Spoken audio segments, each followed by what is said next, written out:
Aujourd'hui, bonjour, on va parler de mon rêve. Mon rêve, c'est faire une prière pour quelqu'un et qu'il guérisse immédiatement. Je vois un malade, j'arrive, je fais vous guérissez, il est guéri. Un peu comme on dit, lève-toi et marche, etc. Eh bien, écoutez, alors comme je suis intéressé à ça, alors, je vais vous faire part de tout ce que j'ai pu retrouver. Et vous allez voir, c'est intéressant. Alors vous aussi, vous avez sûrement envie de guérir quelqu'un, de le guérir comme ça. Alors là, on va faire donc une vidéo, deux vidéos d'ailleurs, on va faire une autre après, sur les prières de guérison. C'est la première vidéo.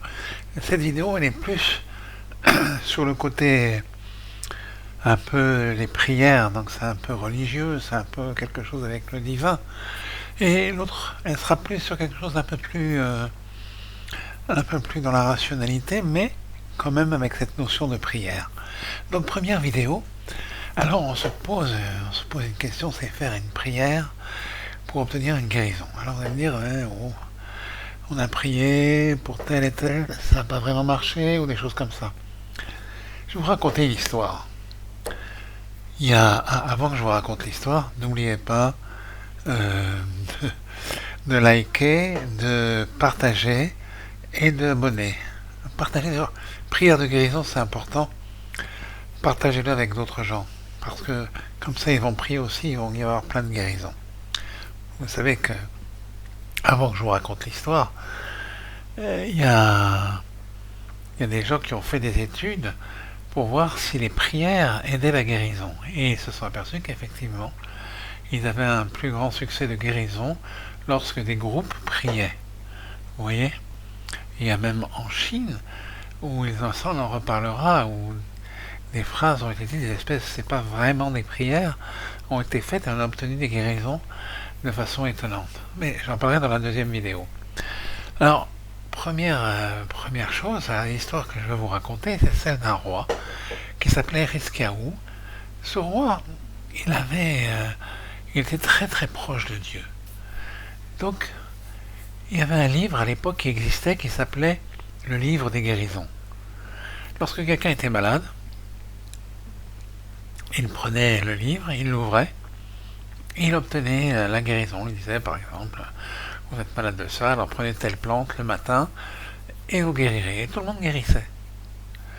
Alors le roi, que pensez-vous qu'il ait fait? Comme il aimait beaucoup Dieu, il a, il a dit les gens ne prient plus Dieu, ils ne s'adressent plus à Dieu pour guérir, qui était une des choses pour lesquelles il s'adressait le plus à Dieu. Alors il a dit comme ça que lui, il voulait faire des prières, il voulait que les gens fassent des prières.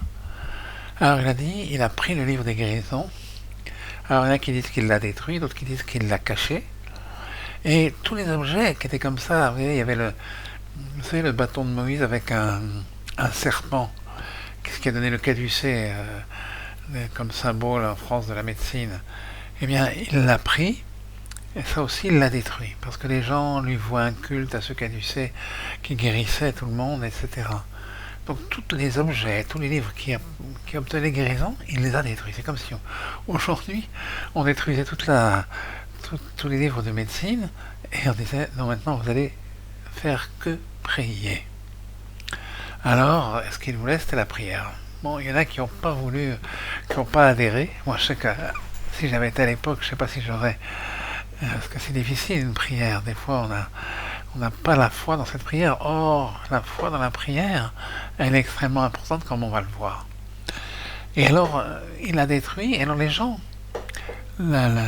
l'histoire nous dit encore que des gens ont voulu retrouver le livre. Et ils ont trouvé des parties. Il y en a qui ont dit, mais toi, tu avais été guéri de telle maladie. Qu'est-ce qu'il disait le livre pour toi? Toi aussi, toi... Hop, qui ont fait des recherches. Et des livres nous disent comme ça que ça a été transmis, qu'il y a eu une partie de cette sagesse qui a été transmise en Chine, une partie au Maghreb, une partie en Inde, une partie comme ça s'est départagé. Il y a donc eu des sciences de guérison qui depuis cette époque se sont transmis donc à des peuples. Alors maintenant on va passer là-dessus. Alors les prières de guérison. Alors on va voir dans toutes les religions.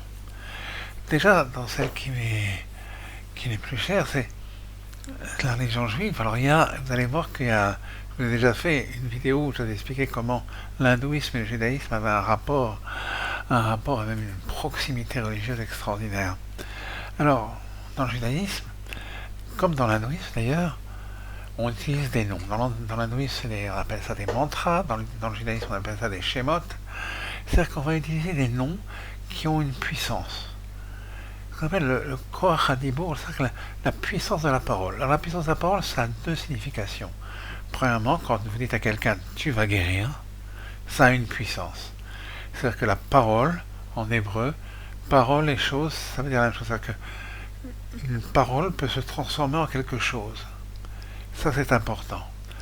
Et alors, donc, il y a des noms. Par exemple, il y a le nom divin fameux et bien connu, et ben, si on met des voyelles O à chaque lettre, c'est un nom de guérison qui est utilisé dans la prière.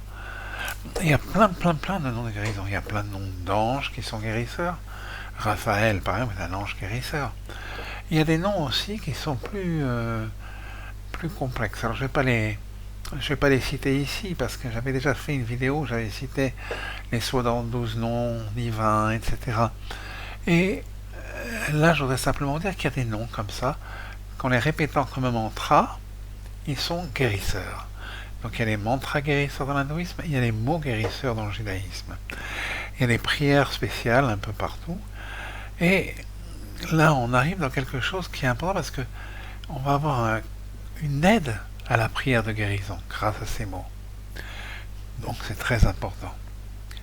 Alors après, dans toutes les autres religions, dans le judaïsme, dans l'hindouisme, dans le christianisme, dans l'islam, on a l'importance de la foi dans la guérison. C'est-à-dire qu'on croit, on est sûr que Dieu peut guérir. Et à part ça, on est sûr qu'il veut nous guérir. Alors, la prière est une façon qu'il va avoir de nous guérir, mais la prière, nous disent les textes dans le judaïsme, la prière, c'est une façon de se changer soi-même. En ayant un changement personnel, alors ceci fait que ce que l'on va demander va être réalisé beaucoup plus facilement.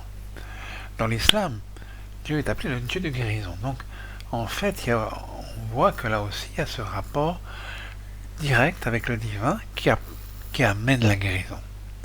Et ça, c'est quelque chose d'important. Et on trouvera cette idée de guérison à chaque fois. Mais par contre, il faut avoir cette foi complètement forte. C'est-à-dire que vous allez dire, oui, je crois que je peux être guéri par Dieu. Oui, je crois qu'il va me guérir. Et même, certains vont plus loin, parce qu'ils remercient Dieu de cette guérison, avant même qu'il y ait la guérison. Alors c'est vrai que quand quelqu'un se trouve dans un hôpital, quand il y a les médecins qui lui ont mis sur la tête en lui disant oh là là, ce que vous avez c'est très grave, et ceci et ça, et des gens à qui on demande de faire une opération, qui vont être endormis. Et alors là c'est difficile d'avoir cette idée qu'il y aura obligatoirement la guérison. Mais il faudra le faire. Il y a, et ça je vous l'ai cité dans pas mal de vidéos, et j'ai fait 3 vidéos dernièrement que vous pouvez voir sur la joie.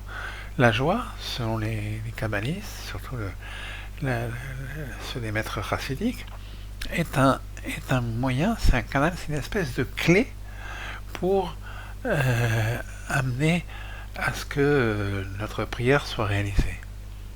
La joie est la clé. Alors, on va vous allez dire que lorsque quelqu'un est malade, ou lorsque vous avez quelqu'un de malade dans votre famille, être joyeux, c'est un peu difficile. La joie est un peu... Mais il faut le faire. Et je vous avais cité ce maître, qui est quelqu'un de contemporain, c'est un rabbin que je connais bien, qui avait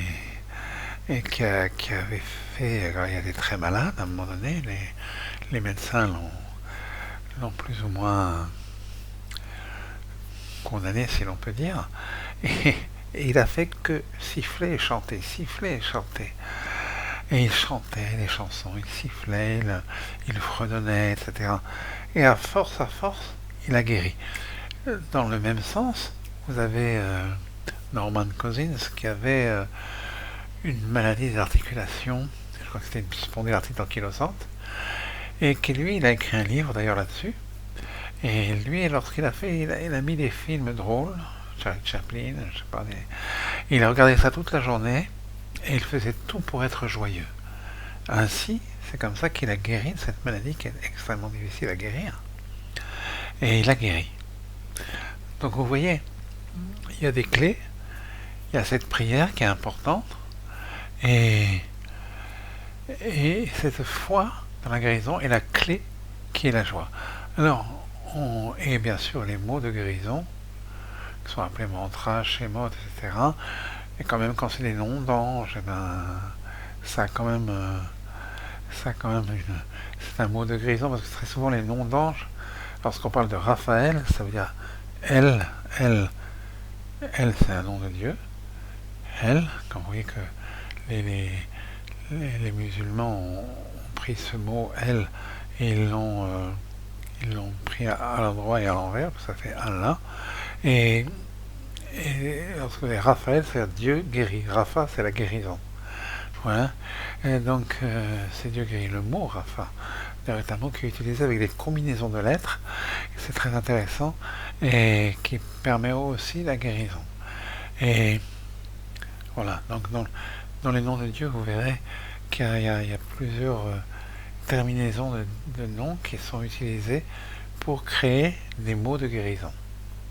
Très bien, alors à bientôt pour la prochaine vidéo qui sera un peu différente, mais toujours sur le même sujet.